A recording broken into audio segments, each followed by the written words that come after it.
What is good? What is good, y'all? Loving that you are joining us from wherever you are. I want to apologize for a little technical difficulties. Our platform was taking a little longer than it needed to. It was probably getting a sweet tea so that it could get all of this tea and honey that we got and we dropping. Super excited to be in the community with my beautiful brothers who are here. I'm Craig Aaron's Martin. I want to apologize for a little technical difficulty. And there it is. So I know it works. And so I'm Craig Ayers Martin, CEO of CCM Education Group, founder of Brave Voices podcast, and a proud brother of Phi Beta Sigma fraternity. Even if I'm wearing my iota colors, it's love. It's still love. Like a chocolate. I know I'm gonna get it. I know I'm gonna get it. It's okay. It was what I wore to the barber, and I'm here today. Like that's what matters. All right, I'm gonna turn it over to my good iota brother, Victor Terry. Hello. My name is Victor Terry. I am a member of the latest and the greatest fraternity ever founded, Iota Phi Theta Fraternity Incorporated, initiated spring 2011 through the Delta Psi chapter at Jackson State University. Currently, I serve as the president of the Delta Omega chapter here in Boston, and I am the founder of Necessary Means Consulting and Coaching. We'll turn it over to Quincy. Hello, everybody. Thanks for joining us. Thank you, Craig, for having us. This very difficult and much needed conversation. My name is Quincy J. Roberts Sr., a proud member of Phi Beta Sigma Fraternity Incorporated, Zeta Kappa Sigma chapter here in Boston. I am proud to serve as the director of Bigger Better Business here in Boston's chapter. I'm a father of two, a husband, human rights advocate, youth advocate, and last but not least for this conversation, I am the co-founder of the Hispanic Black Gay Coalition, founded in 2009 by myself and my lovely husband, Corey Yarborough. Again, thank you so much, Craig, for this conversation. It's long overdue, and I look forward to the discussion. All right, I'm gonna hand it over to Coach Hicks. All right. Hey, everybody. I am Victor Hicks, Coach Hicks to my many, many years of students, 20-year veteran in education, founder and CEO of Coding with Culture, which has been something I've been blessed to do full time. Proud member of Phi Beta Sigma Fraternity Incorporated. And here to say that Craig is not wearing iota colors. As a proud member that was initiated in spring 2000 by way of Mighty Psi chapter, the tail is hell. Number 6, we are not accepting the iota colors in the previous introduction. But happy to be here and happy to have the conversation. I know I am going to get eaten alive. You knew, sir. I know this, but this was I just emailed your chapter. I literally, I was on my phone, like, let me tell you what he said. Personally, I think. Anyway, I'm gonna move right on by. So, loves today. I have been spending a lot of time. I was actually on an airplane. I was watching Moonlight again, and it was something that was so captivating about revisiting Barry Jenkins' film that felt so prolific and felt very real. And I spent a lot of time sitting with Sharon on his journey, or Chiron. Some of y'all call him Chiron, but Phonics, love you. Anyway, spent a lot of time with his character and felt like right back at home, but also in pockets, like back in the familiarity of what a closet meant. Like, what did it mean to hide my feelings? What did it mean on how do I emote? In this environment, the social media engine has us doing a lot of questions about how we show up, how do we take care of ourselves, how do we build relationship, how do we connect with one another, how do we get clear and centered on who we are, and what does joy look like, and being a man who has all of these dimensions, all of these intersections, and being in the D9, it's just a whole nother layer to this, right? In regards to just how we are navigating consistently these spaces in a real way. And so, what I'm curious for each of you to talk about today is just like wherever the conversation takes us, but really knowing that some of the questions will be connected to this figure, and knowing that we will build from there. So open it up to anyone who wants to talk about it. Like Moonlight, what, if anything, actually resonates with you, or maybe something you have curiosities about when it comes to this particular film and the stories of these very interesting and multi-dimensional people in this film. Much like you, Craig, I had to watch it again.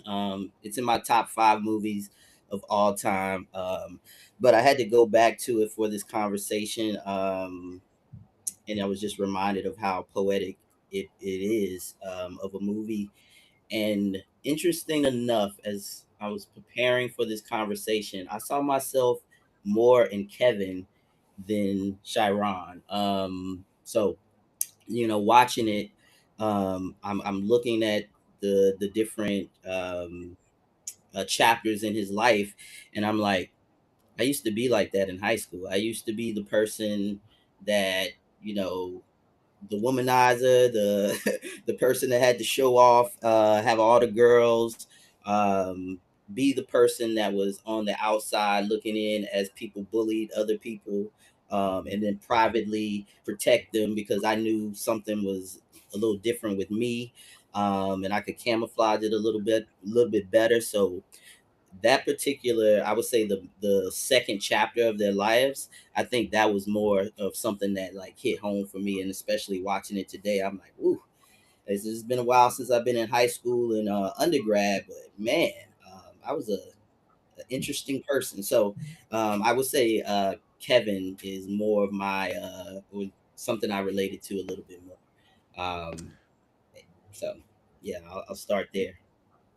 I think I agree. I One of the things that stood out to me with the movie is just you know, I think the diversity within the experience. And so just like we talk about, the black community is not a monolith, neither is the black gay community. And so for me, one of the things I appreciated about the movie is that a lot of, and I tell folks, I'm a proud, I guess, late 80s, early 90s gay. So we were, in Chicago, there was a very definite, um, and again, I tell people, I never felt like there was a compromise of who I was. There was never I felt like I couldn't live my truth.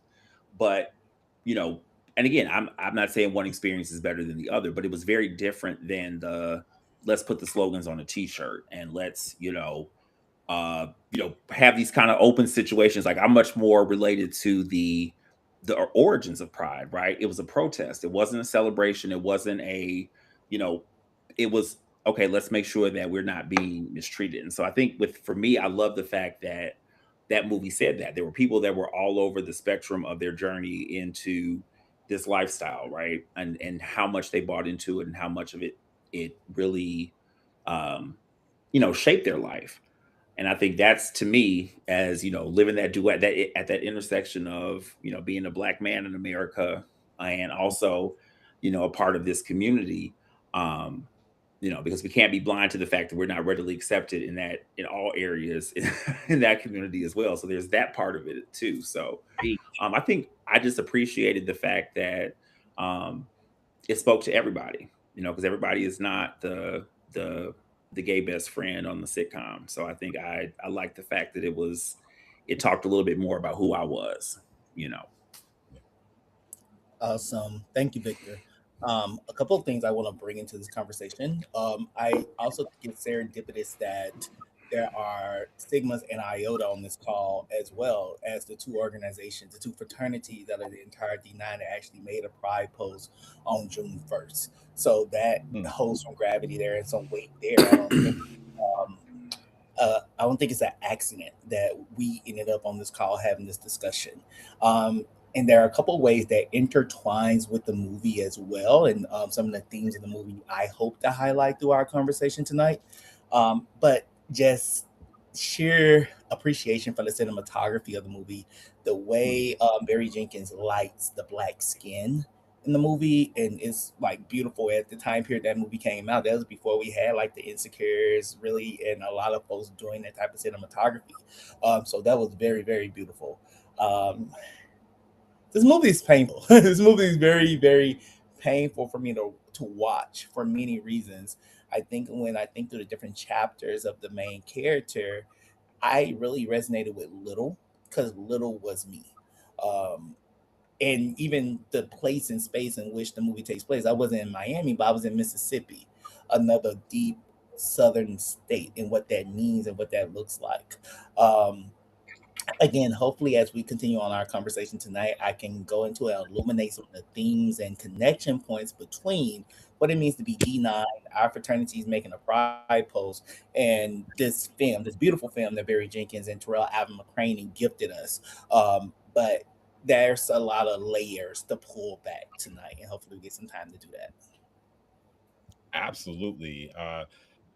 When I think about Moonlight, most people or many people might think, hey, Moonlight is a film about being gay. Well, it's not, right? It's actually about a film where a black boy grows up without a safe place to land. It's a film about belonging, about what gets buried when the world never gives you permission to simply be. And I think that story belongs to more of us than we're willing to admit. And so as I open up like the first question and really center it on where we are today, some of the things I think about that really strike me about Chiron's story is that his hardest weight had nothing to do with his sexuality. Before the world ever questioned who he loved, it was a lot that he actually internally was wrestling with. And so I'm curious about your lens and perspective on what are you seeing and experiencing with boys and men on like what is it that we are actually carrying today? So what is it you see, whether or not queer or not, that we actually are carrying in this world? Well, I think interestingly enough, I'm sorry, my bad. I was gonna do my teacher raise the hand thing. One thing I think that stands out, I literally was. I was like, okay. But I think the phrase that I like to use, and again, growing up when I did in the period that I did, I'm very thankful for that because it set me up with a certain level of resilience towards just I think life and just and real a realistic view of kind of what my existence meant in the world. And so I think for black gay men, I want and it's I wish I had the luxury of only being worried about my sexuality, right? That's because that's also something that true or not, you decide to let those people know. There's people who are close to me, of course, who know those inner workings, those intimate details about me, but there's many people who can assume, but just are I don't have to necessarily let them know. I have no choice into letting folks know that I'm a black man, right? So that's a burden I gladly carry, but it's a burden in present day America. It is a burden, right? We look at some of the present happenings just this week and what's going on. So I think for me, I had to live, and I'm thankful for that process. I had to really center my blackness first, and so I think that allowed me to adapt a certain level of just survival, of problem solving, of you know, um, that kind of made the secondary level, right? That intersection of that in the LGBTQ world a little bit easier. I wish that Black folks didn't have to be as good as problem solvers for the reasons that we do, Mm, but I'm sure going to make sure that I take the benefit of that, since my folks have been through that and they ain't gave me my 40 acres and a mule yet. So I right. think for me, it just that blackness has helped me, really just build some resilience. Like okay, I'm sorry, I won't. That's probably a different question, but yes, that is uh to your point, Let's yes, go. because I was Come through it. We good. Shout out to Victor. And also, I just like saying your name. Um, I was gonna say, despite the different colors, sir. I I mean, just like saying they're your name. same, Mm, same. So, um, Craig, thank you for alley ooping that question up because I think there is something to be said around what Chiron is dealing with in the movie. Is something that all black men deal with, All and black that's this men. idea that black men cannot be complex and that black men cannot be nuanced. So when we think mm, about like the black male image in the imagination of the American Empire, we're seeing black men show up as like the John Henry is type figure. Like our goal in this world is to be labor, to be physical labor. And physical labor does not have emotions, does not have dimensions, does not have complexities. So like even like Little being bullied for his presumed sexuality, I know a lot of straight men that have gone through the same thing or have masked some of their interests that nothing to do with sexuality. But I'm a little black boy that want to play violin. Little black boys don't play violin; they play basketball. Like that's the idea again that we can't be nuanced and complex and venture outside of these very small box that the American Empire has placed us in since slavery. Since our ancestors came here on the slave ship, you are labor. Eurocentric. You are Eurocentric. labor. That's it. Your labor. That's it. And be able to step outside of that or to show that you are willing to break that. There's a punishment that comes with that in our society that we have to talk about and talk through. And what we're seeing with Little is this idea that we're going to put you back in the box. We're bullying you because we want you to come back in the box. And even the advice that Kevin gave was you have to be willing to go back in the box and exert brute force and violence to show your dominance. So it's a very interesting thing, but I think all black men at some point are faced with that. Yeah. And then I'll just piggyback on both Victors. I would say masculinity. What is that? With us, I think my generation, 80s babies, 90s babies, it's, how many women, what kind of car you drive, what you got on, that type of thing. And for our young folks today, just the people the young men that I mentor and talk to in the neighborhood, it's social media. We didn't have to deal with that, but they do. Just using the example, I don't want to bring him in this space, but he's just a perfect example of just what our young folks consume is Lil Boosie. The music, what he says about just every community is just toxic. I hate the word toxic masculinity, but it's just toxic. He's just a toxic individual, and our young people, they have to consume that. So to answer your question, I think what they have to deal with, what they're carrying, what we carry as well. Just as in our 30s and 40s, we're still trying to live up to whatever social media is or isn't. That's why I joke with Craig a lot and just say, social media is not a real place. The internet's not a real place. But even back in the 80s, we had, the people on the street corner calling us, well, not calling me, but calling individuals fags and sissies and those type of words. Now, when I hear them, they're kind of triggering. But that's what we had to deal with, and our young folks now just have to deal with it on a larger scale, coming from home, inside the home, and social media. So I'll park a lot there because I know we're going to get into some other points of the movie, but I will say that, and this happened to me as a young person. I think it was his sexuality, and it was also his status in the community. His mother being on drugs, or as we used to say, crackhead or fiend. I think that played an important part as well of his being bullying. So I know the first question is, how does that, or how did Chiron, how did you identify with Chiron? I've seen so many Chirons growing up in my neighborhood of Henderson, North Carolina, where their parents were on drugs and they had to deal with that. They couldn't even deal with their sexuality or being in love or lust or whatever we're going through as adolescents. So I do want to highlight that. Not only was he a pariah in his sexuality, in his neighborhood, he's a pariah because his mother was the stereotypical fiend that we all saw in the 90s and early 2000s.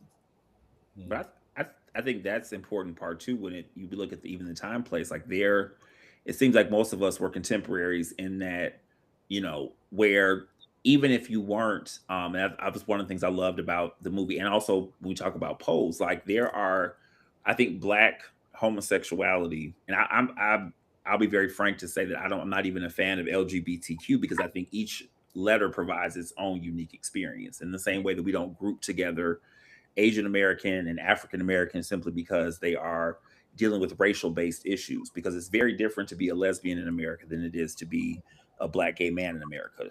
And so I think for me, it's how many different ways, like you said, about him not being able to even deal with his mom, because there's so many different places that Black men enter into the sexuality spectrum. And I think one of the things that kind of binds us and where some of that comes from is that we try to fit into this one particular narrative instead of really looking at, and I think that's the danger of grouping. That's why I'm not a fan of the alphabet gang or whatever else they say, because our experience is enough of a spectrum in itself. And we don't want to just label that G in the LGBTQ, because even in the Black and white, I mean, let's look at, Black gay men and the larger gay men, we're fetishized. We're not respected. There's a reason that there are Black gay prides in different countries, or in different cities. Mine is, both hometown and here. But I think all that to say, it's our experiences are very, very unique. And like I said, because we are Black men in America, there are so many things that I think we wish that who we love could be the something that we had the luxury of really focusing on. Because we're right, our parents, are we a single parent? Are we from this neighborhood? Are we from this zip code? So do we have right? Are you Catholic? Right? Are you Christian? Are you Muslim? Are you it's so many. Yeah, so like I told you, like gay was about 17th on my list that I had to fight people for in Chicago. Look, I am sitting. What I'm sitting with is this thought that we heard so much about and using that terminology as a way of rebuking femininity or embracing emotionality, right? And so I think that man up is like one of the most expensive advice that we've ever been given as Black men and Black boys, because it costs our soul so much, because we're constantly trying to navigate and piece together, like, well, what is it, like what parts of man, this man and this man, like what is it you're trying to define for me? And if it's not clear for you as a woman or as a man or as a mom or as a father or as a grandfather, and being able to be explicit about, well, what is it you're hoping, like what characteristics that you're hoping I will demonstrate in my humanness, right? How do we go about that work? And I also think about growing up in New Orleans. My father's from Mississippi. And my father was one of 10. He didn't say much, but when he said what he said, you moved out his way, because generally he operated from a place of quiet fury and anger, because I think that the world life was lifing for him, but he knew that his responsibility was to be a provider, to work, to serve. He was a military man. And so for me, I think that as I had to figure out the contrast of what he wanted me to understand about being a man today or in that moment, it really was that he wanted me to be strong enough to handle when the world came at me. He wanted me to be grounded and centered in what Christian beliefs, and what God represented for him. He wanted me to understand how to be a provider. But my dad didn't have the same tools or language to talk about how do you manage the emotions when people come for your neck. He didn't have the ability to fully communicate what did it mean to build relationship with people you do and don't know, or people you do and don't care about. He knew that he had to fight for his life often, and that was what he may have demonstrated in his ways of love that may have also been considered violence, because like I definitely got hit, I got some licks in my life, as I think about the journey ahead. As I transition, I really want to center on, like, well, what is manhood and masculinity? And so that's a profound thing for me when I think about Chiron is found a kinship with Juan, who represents a figure for him, and he adopts him.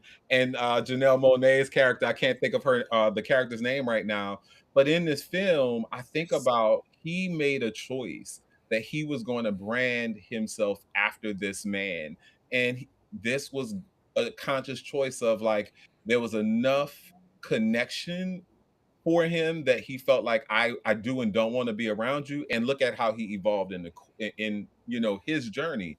And so I'm curious for you, like, what are the messages that that you're sitting with right now about what it means to be a man today, or juxtapose it back to, well, what was the messages that you received as a young person on what it meant to be a man, and how is that impacting how you show up today?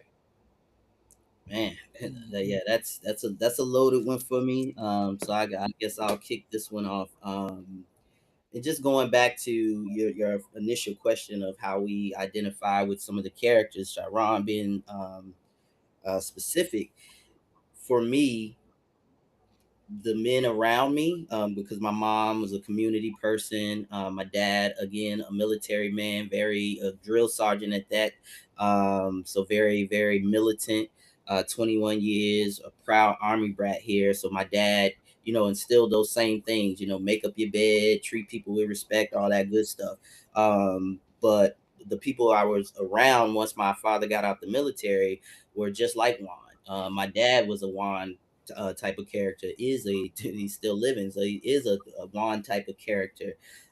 So I grew up around a bunch of Juans, a Hmm. bunch of kingpins. Google Henderson, North Carolina, and what you will see is two drug dealers. It just escaped the local jail, and they on the run. That's the type of environment that I come from. So again, as I said earlier, what I saw was, hey, you got to have all the women. Hmm. You got to have all the women. That's what being a man is. But as and I'm grateful for my mother's patience with me. My mom taught me the opposite of that. It's just like being a man in her mind was just being a good person, helping people. And going back to what I said earlier, I was always that person on the outside looking in, looking at people get bullied, and then coming from the back, no no pun intended, but coming from the back and saying, hey, I see you, bro. Mhm. That ain't right what they did. So I had a lot of people that struggle with their sexuality growing up, and family members.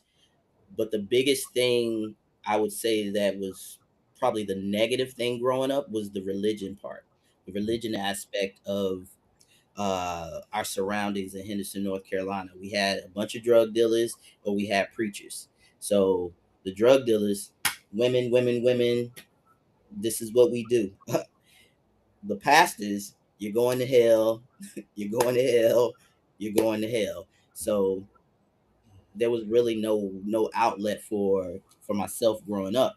Um, Fast forward to today, now 40 plus years old, son of my own, a family, um, and I pay attention to my 10-year-old son and how when he says his prayers, what he prays for, and he prays for his community. He prays for his friends. He prays for his teachers and stuff like that.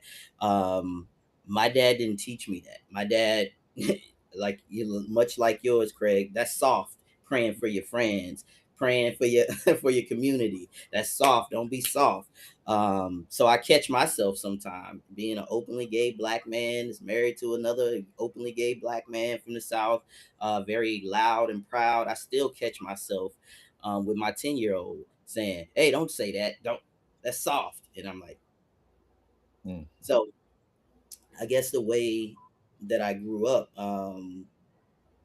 it really I'm really trying to not erase it, but get out of that mind frame of men are supposed to do this, women are supposed to do that, because even being an openly gay black man, being an activist, being in the forefront of human rights and all this other stuff, I still struggle with some of that, some of that stuff that's ingrained in doctrine in me.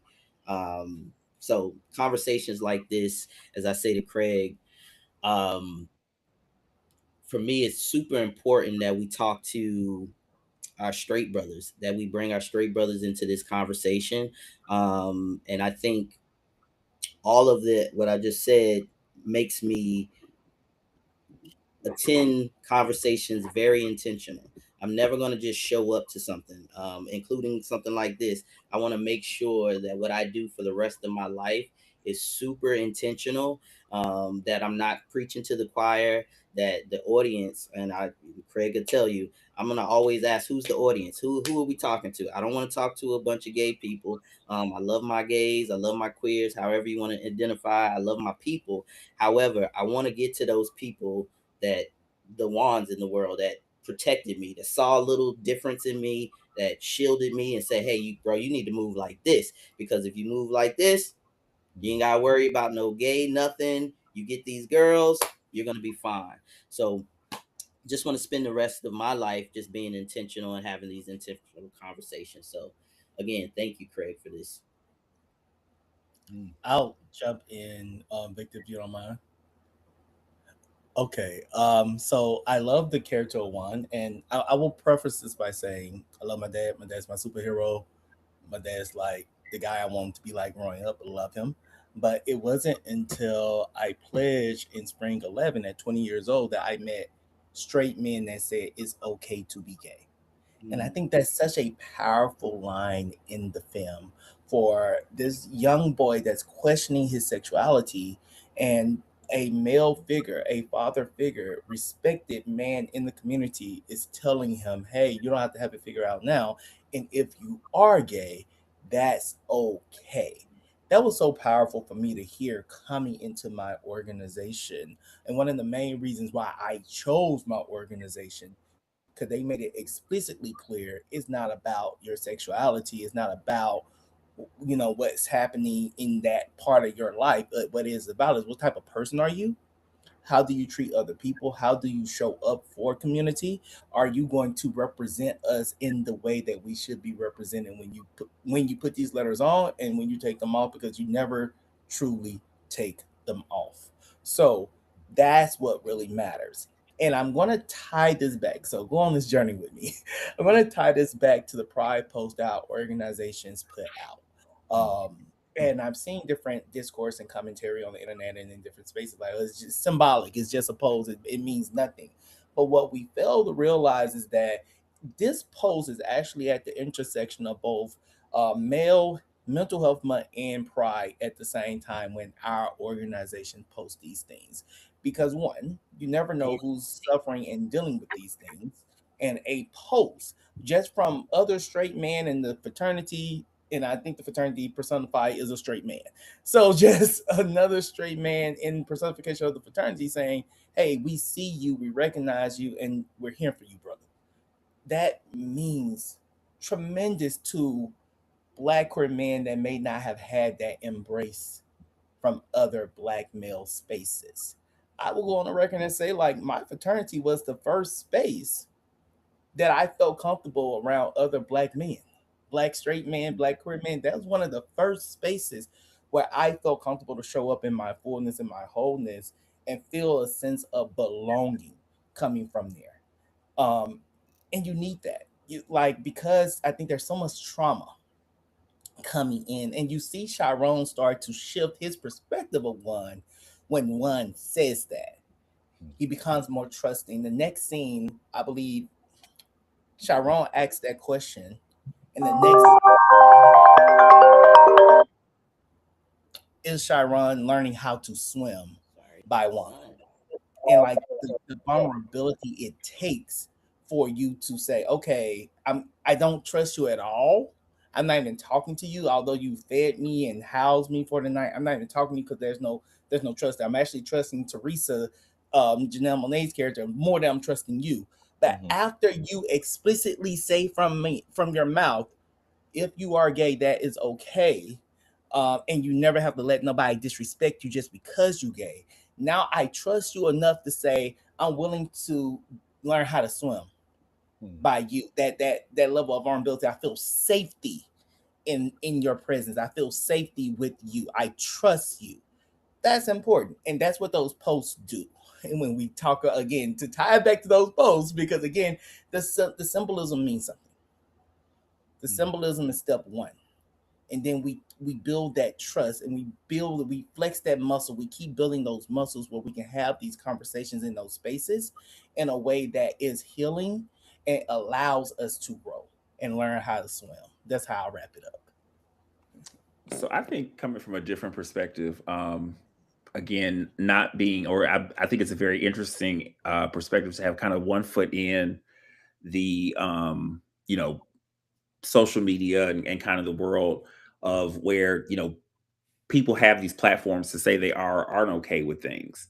But I think coming from a very different, the thing that I'm very grateful for is that, um, and maybe I'm idealistic for thinking this way, but we were okay no matter what. Like I'm pretty sure that my grandfather, especially as I've gotten more mature to, understand how people work and you know, um, but and I'm not necessarily saying that, and again, kind of going back to the idea of the spectrum, like I don't think I was ever not, anyone that loved to care for me did not know that this is a part of who I was. But I think, I still didn't lack that community. I still didn't lack that sense of, okay, because I knew that even though these were conversations that we weren't having yet, and one of the things I appreciated about the Black community when we were still a little bit more incubated is that we still took care of our own. Like I think there were homosexual, He said homeless. ways and things within the African communities that just were a part of the thing, to the point that they didn't necessarily even need a name, and they didn't necessarily even need a designation to be like, okay, hey, this is something that, because everybody was just okay. If you were a part of the village, if you were a part of the, family, so to speak. And I think that was my reality. I mean, I was, again, probably all the stereotypical things. I was interested in cheerleading. I wanted to dance. So even though that wasn't adjacent to my, who I chose to love, you know, even with these kind of things that stood out as not the typical versions of masculinity, every man that I knew in my life, whether I knew his sexuality or not, supported me, And so I think for me, it built this duality of like, I didn't have to make this my calling card. And it wasn't, and I think that was speaking from that Gen X, gay perspective, is that that was alienating too, because I wasn't the pride parade person. I wasn't going to, now you were gonna call me a faggot. I was gonna, all right, punch you in your face, Right. because I grew up in Chicago. So that was me. And I was never afraid of being gay. I cheered, I coached, I mean, I'm a coach chicks, I'm a cheerleading coach. Like there was not ever this like worried about being rigid masculinity, but I also wasn't the rainbow flag waving gay person either. And so I think that, I didn't feel any less like the traumas that went on in my life, none of them had anything to do with any straight male.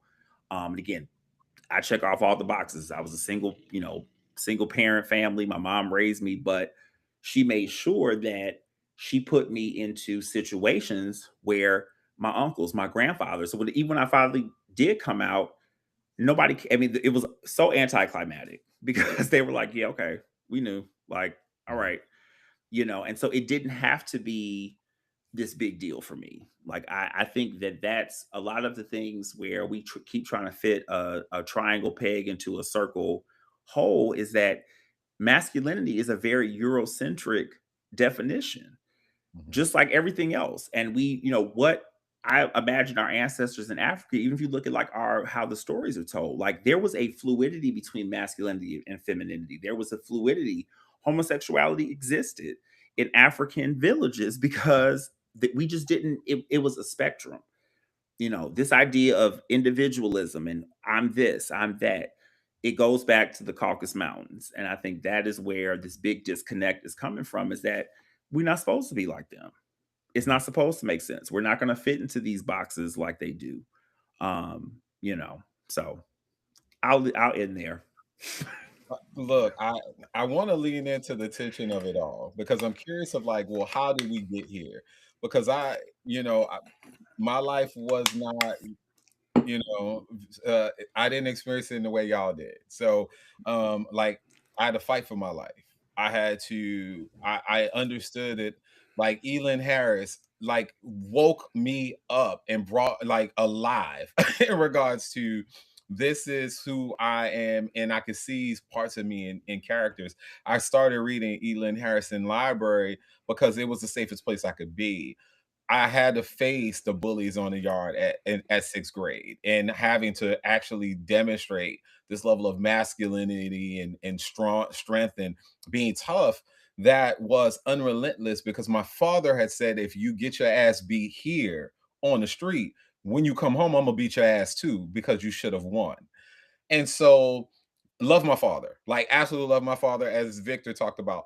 I do want to lean into the tension of it all. I know that I had a really rough time with a fraternity that is not in this space, not represented here in this space.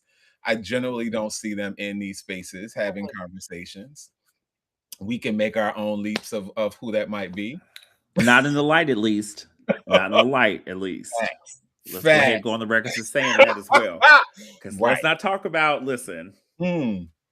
I'm sorry, I'm gonna keep my Gen X. I'm gonna put myself back on mute. I'm Look, sorry. I like we could dance in that madness. I'm just saying. Because I sure did back in the 90s and 2000s. But anyway. Well, I'm gonna say that I had to fight them when I was on the yard at Dillard University, because what I represented was greater than what they could imagine, and there was a jealousy, there was a furor about like how I'm showing up in these spaces, and I didn't really necessarily feel like I came out and I was out, but I'm like, if you spend enough time, you can figure out like, oh, okay, this is what it is.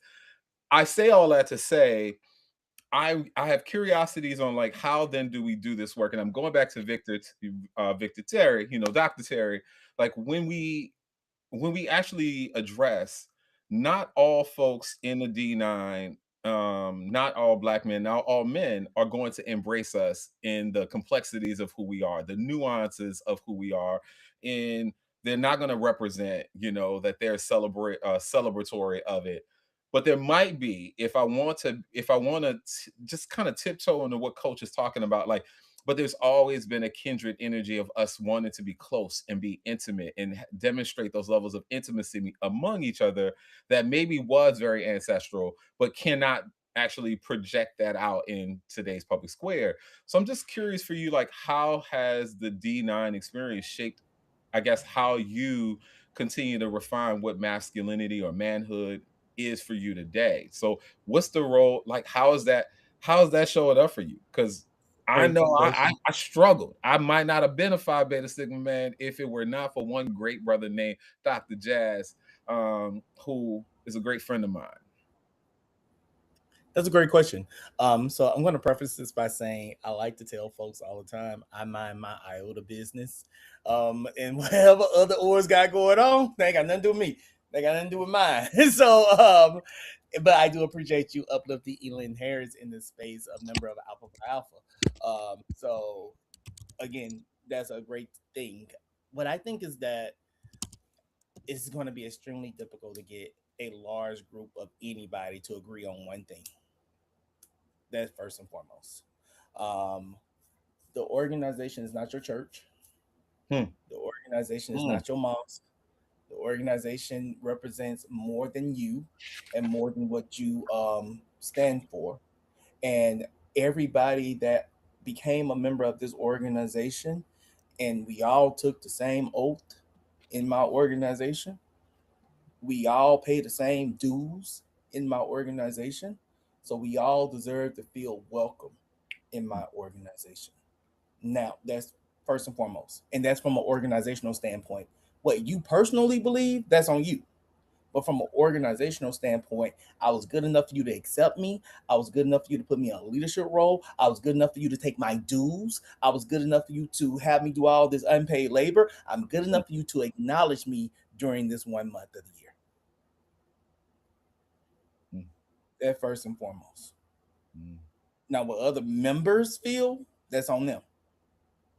Because I don't agree with all the members of my organization on a plethora of things. But what the organization stands for, that's what I'm looking for, not what this brother over here stands for. And again, when you get the organization saying, hey, we see you, we recognize you, you are welcomed here. And from an organization perspective, we're going to make sure that is a thing that happens. That means something. We talk about masculinity and the evolution of masculinity and what we're seeing. And one of the generations, I'm 36 years old. Again, pledge spring 11.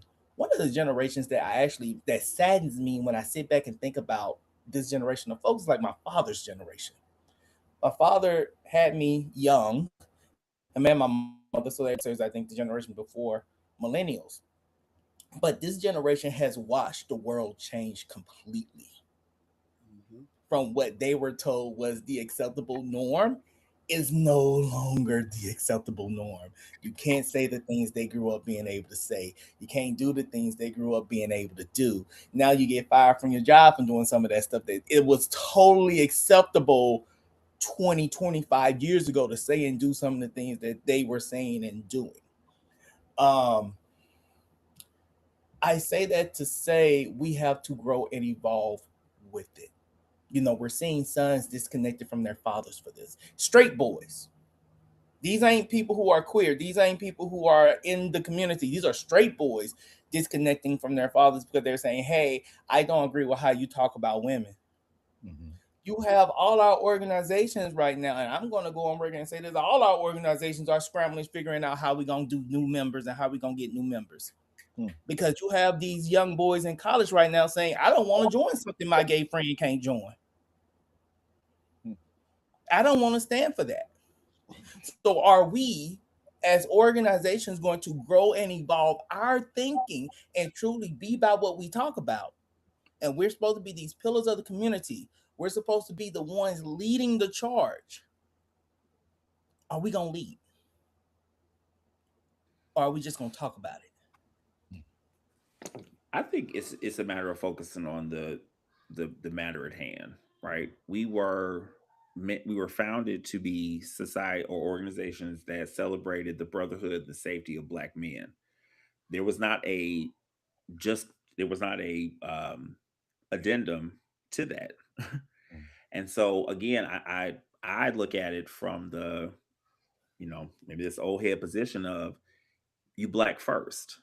So in that, we talk about civil rights and we talk about like even movements like the Black Panther, like there should be no reason that was never a part of the equation, like whatever that looks like, because they didn't say Black men, but they didn't say Black men.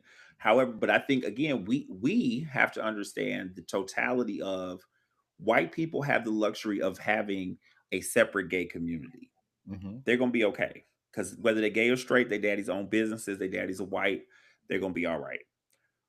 As Black men, and I'm not saying that means we need to shrink who we are. I'm not saying that means that we need to change our identity, that we need to be any less than. But also, as long as we're good as a community and everybody that however they show up is taken care of, we're winning. And I think that it's I don't want to oversimplify it, but I think that's a lot of where, and I think that existed. When I love the thing about Pose is that these communities were not created because of a need to be accepted. They were a need to build community, right? Things that people of color, we are community village coded folks. So again, I wasn't necessarily coming and rallying for you to say, hey, what you're doing is okay. Hey, I love. Now, no, I don't want you whooping my ass in the same respect. But I just want to make sure that I have a community where these people, these boys that, like I said, again, look at the different characters within Pose, right? You had people that were all the way gender, from, post-surgery, folk all the way through boys that were put out of their families' houses. That's the Black gay reality. Like, I don't think that I think a big part of that is, and again, they weren't necessarily saying, hey, society, and I don't even know what that looks like. What does it mean for society to be okay with everything? Or like, what does it mean for society to be okay with what we do? Don't harm me, right? Don't keep me from opportunities. Yep. Don't purposely do things that will take away. But it's okay for you not to be okay with what I'm doing. Like, I think that's where we lost some of the focus. Like, now again, don't burn my shit down. don't not hire me. Don't put me in a position where I can't be. But other than that, you know, but I think Black folks are going on people. I think we've been doing that. I think before it became, and I said social media is a blessing and a curse, because I think it exposed us to things that, you know, we really weren't privy to. My grandfather used to say that integration was the worst thing that happened to the Black community, because once we did that, we lost a sense of taking care of people. My aunt was in show business. You know, there were gay people like the poets and artists, and they all took them in. You know, made sure they were good. They fed them. They made sure, you know, don't go do nothing crazy, you know, to mess up. But I think that's how Black people survive, right? Where that's how we've always survived. And so I think once we tap back into that, you know, I think we have to learn the two things can be true. And I'll say D9 experience, D9 and the gays. And they all gay anyway. I was just about to say, like, brothers, They half both on gay. No, half of them gay. I mean, my experience with Phi Beta Sigma, especially here in Boston, has been great. People know I'm gonna show up just like this. This is who I am. I'm not turning any of my identities out. I step in the room, they see a Black man, and then I get into the other stuff about me. I will say I am grateful for PBS. I like the direction that they're going into. Even before I joined the organization, I saw what they were doing. One of the main reasons why I wanted to be a Sigma is because of the direction they were going when it came to gay men. Again, this is just a start for both fraternities. It's just a start in D9 in general, but I'm really, really, really impressed about how many people that just get it, whether you're gay or straight. And again, I know we're joking, but a lot of people see the four of us, and how we present, and it gives them permission to do what they do out in the open. I've heard people say that, and I've only had one person so far that's been kind of negative, and I've had to tell that bruh, that frat, it's like, we don't want you, bro. We don't walk in the room and want you. Like, how dare you even think that I even want you? That you're worth it. That you, Yeah, ooh, like so Dusty felt. Ooh, Ashy. damn. yeah,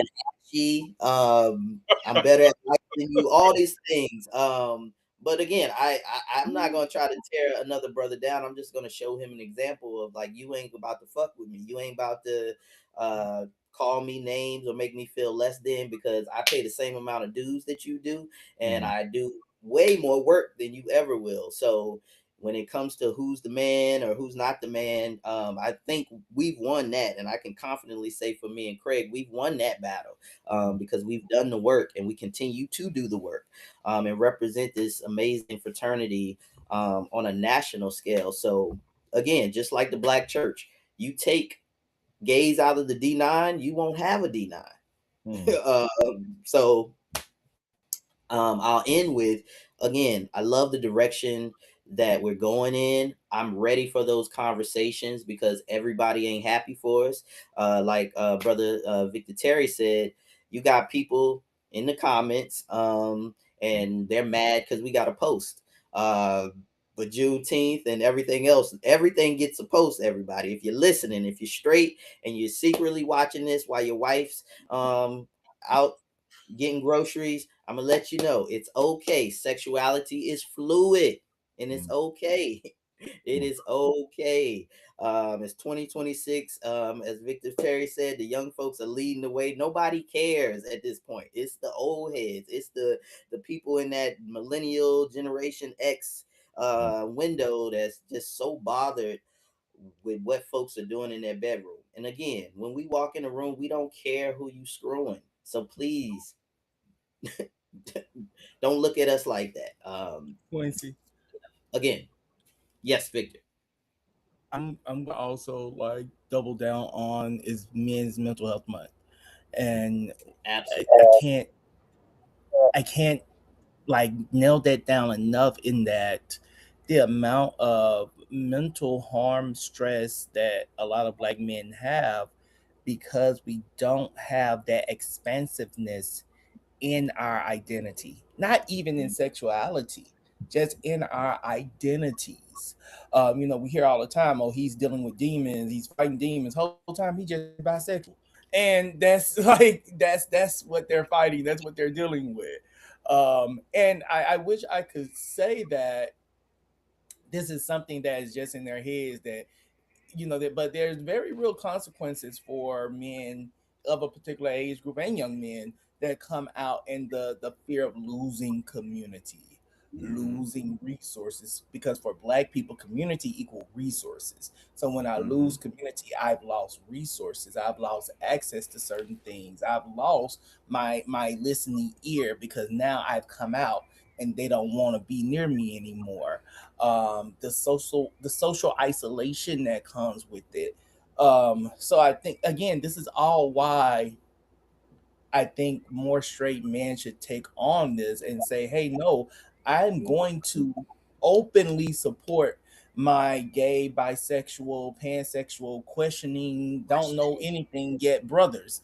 I'm going to openly support these brothers, particularly because I have some type of influence. I have some type of leadership credibility where I can sponsor these brothers and be like, no, I stand with this community. I stand with this brother as a good brother, because the mental health part of it, and how many lives we can save, and that's just mental health.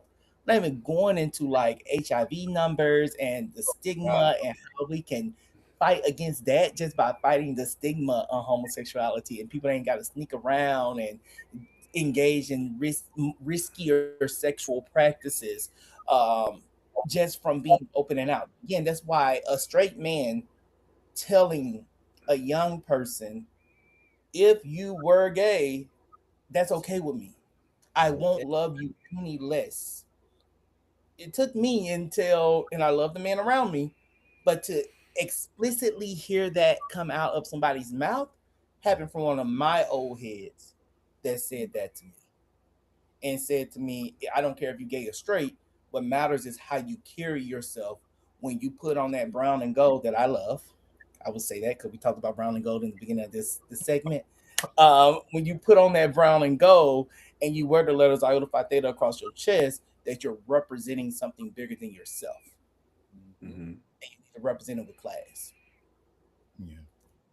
What I would love to build off of, and Victor, what you share is definitely at the center of why I wanted to have this conversation with my brothers, and I wanted to think about, and I'm questioning whether or not the container was the right container, and whether or not we should have invited brothers who may not identify as part of the alphabet community to this, because regardless of whether or not you identify as queer or trans or nothing, and you might be straight or you're not, but so many of us are dealing with mental health challenges and issues every day.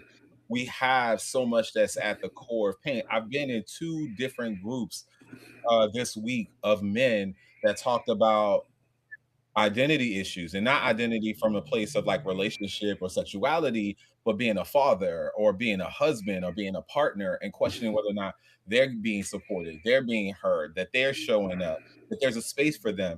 There was a coaching session that I was doing where this brother is in a sea of other women, like he is one of few, and he was sitting here trying to get off the, like, this is how he's trying to dream forward.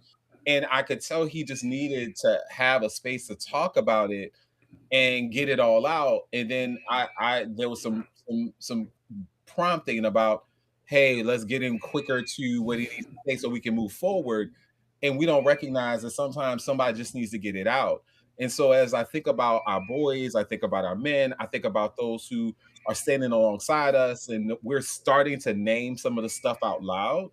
So many of our youth and men are disproportionately dealing with higher rates of depression, anxiety, suicidal ideations. And many of us find challenges with mutual aid and care, and finding spaces where we can breathe, we can exist, that we can actually be what we need to be to each other. So I'm just curious for you, as we think about those who are standing alongside us or those who we serve, for those who just might be hearing this conversation tonight, what would be some of your recommendations on practices, on healing, on connection, on community, on resources that you would recommend that folks tap into to support them, whether or not it is about identity? It might be about masculinity, it could be about D9, it could be about mental health. So there's so much multifacetedness to who we are, so many dimensions to who we are. I don't want to lessen the quality of what we can offer to those who are listening tonight. So I think it's just that we have to look at the larger sense of community, and again, ultimately, I will go on the record as saying our ultimate community is being Black. That is the one thing that no matter how we fit in this situation, no matter how many pride, that is the one thing that will always be, whether we want to censor that or not, we don't have the luxury of not doing so. And so what I challenge Black men to do is, again, seek community in the many ways that we find it. I think we again have to stop, um, look for resources, look for community, look for connections that are authentically part of who you are. Again, I could tell people, like, there's 95 communities probably that I'm a part of that have nothing to do with who I sleep with. And those all play a part of how Victor is able to show up as a full, complete man in so many different spaces, in so many different, as an educator, as a Black man, as a member of the, alphabet community. But I think that's because I don't silo myself. I think also oftentimes what I see a lot of Black gay, especially Black gay men doing, is that our sexuality becomes our calling card. It's all that we do. It's all that we talk about. It's all that and unfortunately that leads into a lot of, because that may be a conversation for a different night, of things that don't necessarily push us forward as men, period. Yeah. Right? If you go into the club every night, if you're doing this, if you have unsafe sex practices, I don't care, gay, straight, one leg in a kickstand, you are doing things that are keeping you from growing as a man. And so I think for me, it's like, seek community. You know what I'm saying? Be discerning.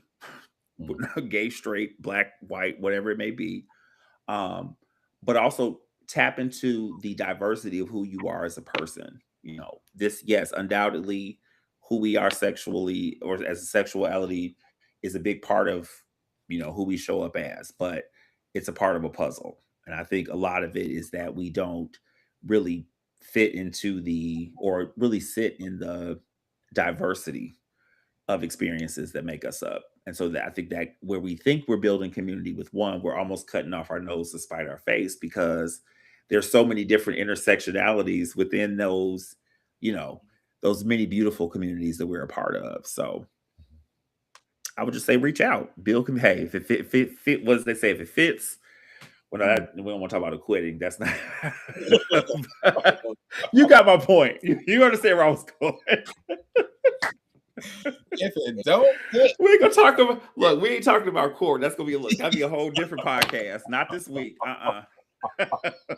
Yeah.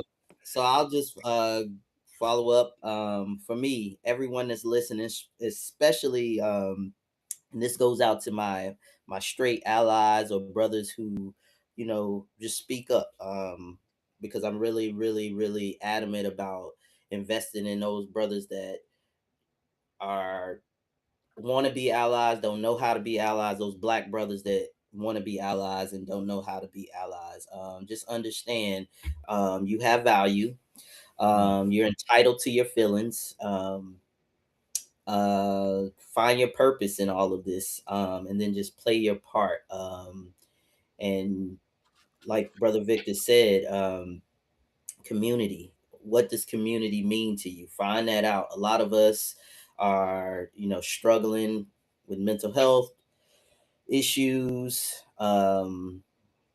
imposter syndrome, you name it, religion struggles.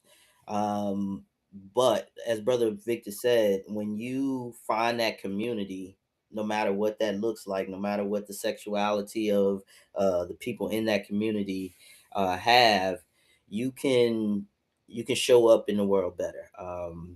And again, I know a lot of PBS is on supporting Craig and myself and Victor. So I really, really hope that you take this and move to the next step, because there are so many steps that we got to get to before people are okay. I'm not in the IOTA's business. I don't know what they're doing, but for PBS Blue and White, we are on the track to um, getting better. It's never going to be like perfect, like just life. And my mom taught me that like life is never going to be perfect, but it's going to. I don't like the whole "it gets better" thing. I thought that was like super corny, but it gets better, and it will get better for conversations like this. So if you're listening, please plan to attend the next conversation Brother Craig has, or Brother Victor, or Brother Victor, Dr. Victor Terry has. Show up, because I say this on any panel I'm a part of, especially when it's talking about queer or LGBT individuals. I'm tired of talking to the gays. I'm tired of talking to the gays. I want to talk to Preaching brothers. to the choir. We're preaching I'm to the tired of preaching listen. to the choir. I want to talk to brothers, not that hate me, but don't understand me, or don't understand us, because chances are I don't understand you. So I want to get to know you, not what you do in your bedroom, but why you chose. Because people are like, "Oh, you chose to be gay. Why you chose to be straight?" That type of conversation. Because those conversations need to be had. So if you haven't learned anything in this hour and 15-minute conversation, just know that you have a place in this ecosystem, and it's important. It's super important for our heterosexual, our straight, cis, however you want to identify yourself. We need you all, just like you need us. But Um, go ahead. I'm sorry. yeah, no. Go ahead. Go ahead. But also, and this is the Gen X addendum, is that we're not looking for acceptance, but you will Exactly. respect us, because also asterisks will beat your ass. Absolutely. I wasn't Like gonna I think say that's the part that I want people to understand. Just like, with black folks, we're not asking for to be accept. Like, we don't need white folks to, oh, y'all are okay. No, but be respectful. absolutely. Even if there is a difference in opinion, or even if Yeah. this is not what you do, or your white Jesus told you this was not right, And most of y'all be, listening know my track record, so I will stay not on this tolerate. side. I'm from Stay on this Tennessee. side of respect, exactly, because this ain't that.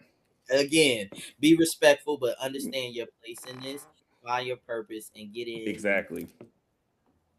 Out to my brothers of Iota Phi Theta Fraternity Incorporated who are on the call tonight supporting me. Thank you so much for showing up and always being willing to engage in these conversations with me. And a little piece of Iota business. We are having these conversations and we are having these discussions. We are doing these things, which as a result of that, we got the Pride Post this year on the first as well. So these things are happening. I want to speak to both Phi Beta Sigma, Iota Phi Theta, Kappa Alpha Psi, Omega Psi Phi, Alpha Phi Alpha, and Black men who are not a part of these organizations. Therapy is amazing. If Facts. you have the access to find you a good therapist to get into therapy, try therapy. Try group sessions if you don't want to go to one on one. That's very important, and it gives you that space to be able to express things that you may not be able to express.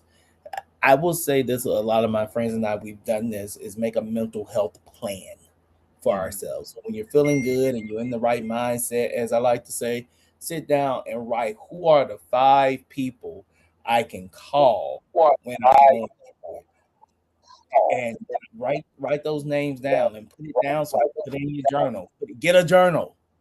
Get a journal. Put it Journal. in your journal. Write down your plan. Write down your mental health plan in your journal. What movies am I gonna watch when I need to pick me up? What non-destructive thing am I going to do to make sure I can regulate my central nervous system when it's activated. So that's very important. That's all Black men need to have these conversations. Get yourself a feelings wheel. Mine is usually right by me, but it's not by me right now. Where I can sit down and say I'm more than just happy or sad or angry, and journal that down too. And there's so many different things and tools out there. Take care of yourself and take care of each other. Get That's you a a very puncher bag too. yeah. So it's a very unique experience for Black men Don't nobody know what it's like to be a black man in America but a black man. And that's straight, gay. I would even say that's trans. Don't nobody know what it's like to be a black man in America but a black man. The beat your heart skips when the police get behind you, although you know everything you guys legit. The look you get when you walk past somebody on the sidewalk and you're wearing a suit. Like, don't nobody know that experience but us. So it's important, no matter what sexuality you are, that we are there for us because we all we got. Thank you, brothers. So as we come to a close, for those who want to be in your ecosystem, for those who want to learn more through you, partner with you, be in community, please share, how would folks do that? Where can they find you? And as you close, what is it that you want if there's nothing else that the world carries, what is one thing that you want our listeners to carry tonight from our conversation? hmm There's a Who lot. you are, how people connect with you, and then what is one thing you hope that Yeah, people can it's carry easy to find me. I'm an open book. You can find me on Facebook, and all social media outlets. I'm the same person, Quincy J. Roberts Sr. on all platforms. No code names here. The one thing is so many I want, so much I want you to take. But I will say that this conversation is not over, and it's up to you to carry this forward. So that's the one thing I will have the audience take away. This conversation is not over. It's just one step, and it's up to you that are watching and listening to carry it forward and get to the end point. Thank you, Craig, for having us. Again, my name is Victor Terry. You can find me on my business page for Necessary Means Consulting and Coaching, and that is on Instagram at NMCC underscore LLC. This is a very millennial thing that I'm about to do. But again, that is NMCC underscore LLC, and that's for Necessary Means Consulting and Coaching. And one thing I want to leave us with is that no matter what colors we have on, no matter what letters we have across our chest, we're black men, and we have to take care of each other as black men. Thank you. Okay. And so for me, all things are coded with culture. So if you are looking for, we offer coding classes, we offer culturally responsive professional development. We are really enjoying partnerships with Black independent schools because we are all things unapologetic. And I think, when what I want to leave people with um, is a Sister Soldier quote, and it is, um, "I am not here to make white people feel comfortable. I am African first. I am Black first." And I think everything else falls in line from there. Powerful. Craig, I wasn't supposed I'm sorry. I ain't gonna get invited back. Craig will be like, "Sir, these were not listen." Like I'm ready for You like on here talking about Sister Soldier, look, Asada Shakur. Those were not on the list. it's interesting how the spirit lead, right? That's all I'm saying. Thank you for having me, Craig. Thank you. Look, my statements can be inflammatory every once in a while, but nothing but love. Nothing but love. Like I love each of y'all. Like for real, for real. Same. I'm so glad to meet you all. I'm looking forward to just now. I mean, because I think community is so important, y'all. I think that's one thing I took away from tonight is that so much of our, I think, not to minimize mental health in the many different ways it shows up, but I think so much of what we are suffering with is because we don't lean on that community in the ways that we need to. Like this whole ideal, I think one of the biggest drugs that is plaguing the Black community is the drug of individualism. Like, there's Wow. nothing about people of color that is individualistic. Nothing. So That's it right there. Trying not to like parlay us in, because I'm like, there's so much I want to like. So just we need a part 2. Just go ahead and drop that calendar invite. Conversation's not over. This is just part 1. Yes. We got to carry this thing home. We can, because going back to what you said, I would like, and next time Victor, we have somebody else. We can have another Victor that's straight. We got to have a step show first. I think we have a step competition. I think you know who's gonna win that one. We already know. You said that like it's hard to find a straight Victor. Like we gotta go search hard for the straight. My daddy. That's about it. All jokes aside, I would love to have a larger conversation with straight folks or straight D9 folks, because we got to get there. We got to go there. And I know Craig is the person to do it. Wow. Okay. Sure. You like difficult conversations like us. Everybody on this call, we like difficult conversations, so you can make it happen. All right. I'll put in a PIA with my own Macron and see what happens. I do love them. I'm gonna bring my Neos, and I want them to say something. Well, that part. Well, needle. One of my Neos is gay, so we moving that needle. Oh, mine are too. They just don't know it. Well, see, okay, it's time to go home. I'm sorry. It's time to turn off the cameras. I was not.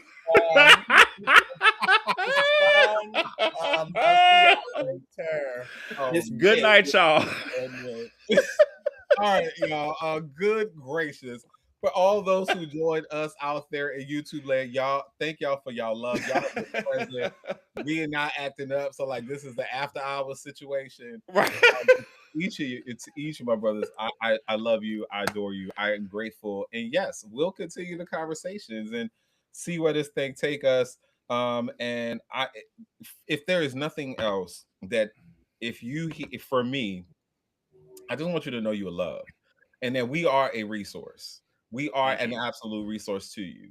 I have not turned anyone down if they hit me up in my DMs or email or whatnot. I try to connect you or make sure that you're good in whatever ways. So just know that if you heard us and experienced us tonight, that we come from a place of love. We don't want you to be out alone, feeling like you don't have someone you could talk to, that you don't have the resources, or that we cannot be of resource to you because we might be part of the alphabet community.